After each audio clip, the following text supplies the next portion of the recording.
Who would have thought that the emotional spark the Celtics needed in the first round of the playoffs would come from a scene that felt straight out of a movie? Kristaps Porzingis, covered in blood, raising his arms to the crowd like a Roman warrior in the arena. It might sound like an exaggeration, or even unsettling, but maybe that grotesque moment was exactly what Boston needed to dive headfirst into the intensity of playoff basketball. Maybe Porzingis' blood was the missing fuel to ignite the Celtics emotionally. It sounds like a line from an action film, but it takes on weight when you consider the symbolic impact of that moment. Porzingis, usually reserved, became the epicenter of collective catharsis inside TD Garden. The crowd went berserk. His teammates looked at him with a mix of pride and awe. Joe Mazzulla delivered one of the season's most controversial statements. "I love watching him bleed." But think about it. Why does such a disturbing comment make so much sense within the playoff? Context: the playoffs aren't just about tactics and stats. They're about storylines, soul, and transforming a basketball game into an emotional battlefield. And Mazzulla, perhaps more instinctively than logically, realized that Porzingis' blood symbolized total sacrifice. He wasn't just there to block shots or space the floor. He was willing to get hurt, to bleed, to fight with every fiber of his being. That shakes up the locker room. That creates identity. The most uncomfortable part of this discussion is admitting that physical suffering might actually play a motivational role in elite sports. KP's bloodied face became war paint, a new, unofficial emblem of Celtics. Playoff culture, who would have predicted that? And it raises a deeper question. Have modern teams, with all their technology and emphasis on athlete health, lost part of the emotional edge that defined legendary playoff runs of the past? And even more provocatively, could Porzingis, a player long labeled as physically fragile, be reborn as a Celtics gladiator? That scene of him returning to the court after taking a brutal elbow and getting stitches in his forehead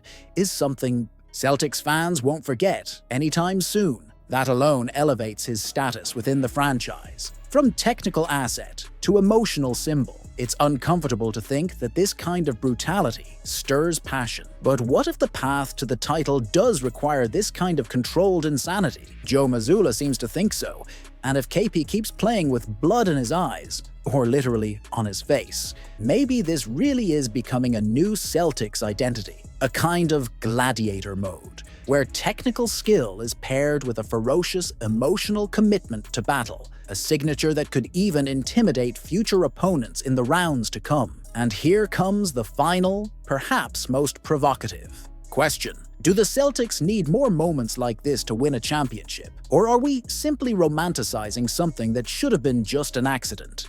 Jayson Tatum should sit out the entire series, and not because of injury. At first glance, it sounds outrageous. Bench your best player. On purpose? But what if behind this unpopular move lies the most strategic play of the entire season? Yes, Tatum's wrist pain is real, but the moment is also symbolic. The Boston Celtics are facing a rare, and perhaps revolutionary, experiment, learning how to win without relying on their superstar. A calculated risk that few teams would dare to take. But maybe it's exactly this kind of boldness that separates the good from the legendary. Jaylen Brown has already shown that when the spotlight is his, he thrives. Jrue Holiday commands the game with the mind of a veteran and the heart of a champion. Derek White is the kind of player who doesn't make noise, but silences opponents. And Kristaps Porzingis, even bleeding, has imposed himself as a dominant force. What does this tell us? That the Celtics can, and should, see themselves as something greater than just Tatum. Not because he isn't essential, but because if the team relies solely on him, the entire structure collapses with a single sprain. And that kind of blind dependence is exactly what a true contender needs to eliminate before entering real battles. Tatum's absence could be the perfect rehearsal for a new form of collective leadership, a team that doesn't wait for a savior, but multiplies into solutions, that doesn't depend on the brilliance of one, but thrives on the strength of all. A missing piece that, paradoxically, reinforces the presence of a new identity, that of a complete, mature, and plural team. Now comes an uncomfortable question. Could one of the reasons the Celtics haven't sealed the deal in recent years be because they've leaned too heavily on a single man? It might feel like a form of self-sabotage to keep Tatum out now, but what's at stake is much deeper than just a playoff series against the Orlando Magic. It's about shaping a group capable of surviving any absence, about mentally strengthening players who often perform under Tatum's shadow, about creating an environment where everyone feels like a protagonist. This decision could also serve as a message to the team, to the fans, and to Tatum himself. The Celtics are strong with him, but they need to prove they're also strong without him. Is it a risky move? Absolutely. But how many dynasties were built without taking uncomfortable risks? Phil Jackson once benched Michael Jordan to teach his team how to survive. Greg Popovich sat Tim Duncan in key moments so Tony Parker and Manu Ginobili could grow. What if Mazzulla is trying to do the same? What if this isn't madness,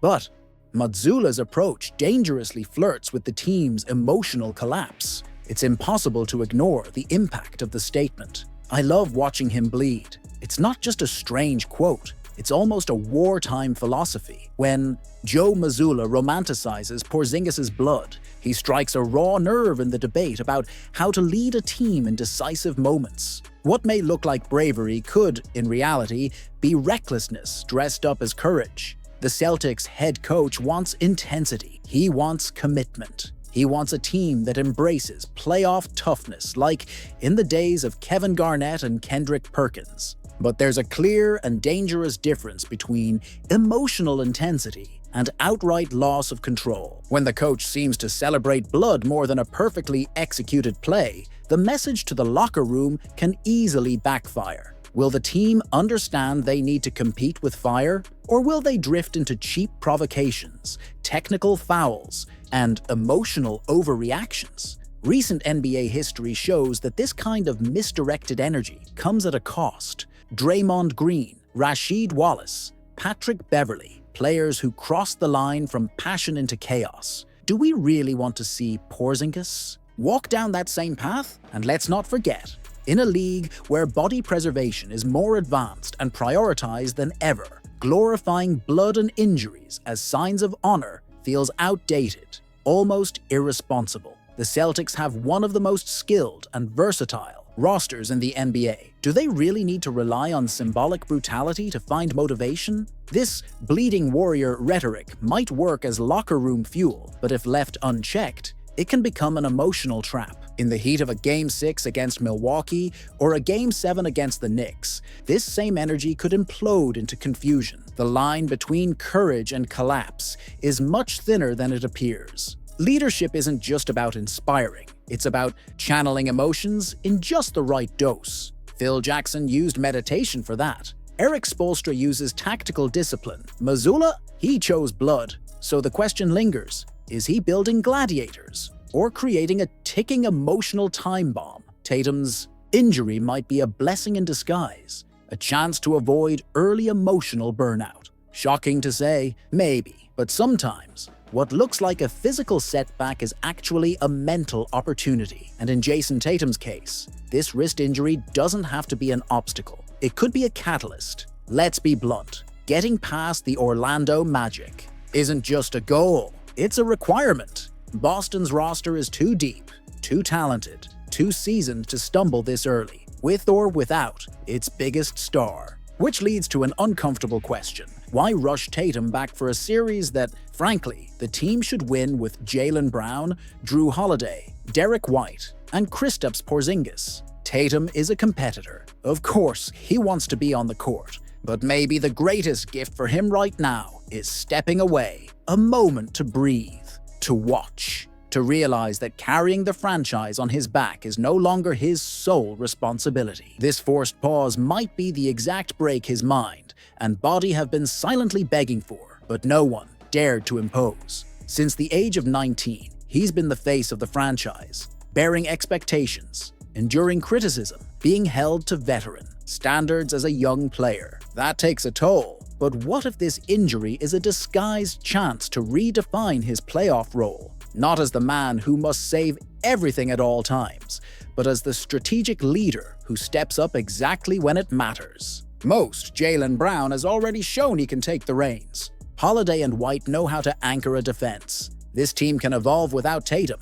and watching that from the bench might help him evolve too, gaining clarity, calmness, and deeper vision. This absence, brief as it may be, could become the emotional reset that turns him not just into the Celtics MVP, but into the MVP of the entire playoffs. And here's the final provocation. Could the Celtics' biggest mistake in recent years have been demanding too much from Tatum, when what he really needed was time to become even more lethal? Because if this mental break brings back a Tatum who's calmer, more assertive, and more ruthless in clutch time, then what looked like a curse might turn out to be the final stroke of genius Boston needed.